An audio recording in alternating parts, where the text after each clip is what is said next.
भुजबळांनी भाजपसोबत जावं, अवहेलना करणाऱ्या पक्षात राहू नये. नाशिकच्या संघर्ष सभेत भुजबळांच्या सर्वसामान्य कार्यकर्त्यांची मागणी. भुजबळांच्या भूमिकेकडे मात्र लक्ष. छगन भुजबळांवर सुहास कांदेंचा हल्लाबोल. गद्दारीचं फळ भुजबळांना मिळालं.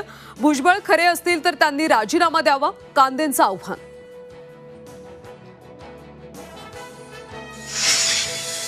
खात्यावरून पदावरून आमच्यात कुठलाही संघर्ष नाही. उपमुख्यमंत्री एकनाथ शिंदेंचं स्पष्टीकरण.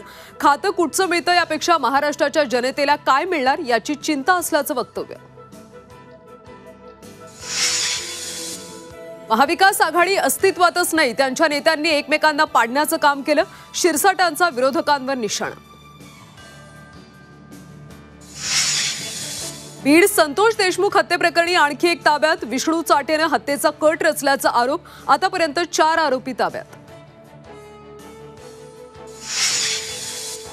आणि पुण्यातल्या प्रसिद्ध सवाई गंधर्व महोत्सवाला आजपासून होणार सुरुवात. 70व्या गंधर्व महोत्सवाचं होतंय आज उद्घाटन.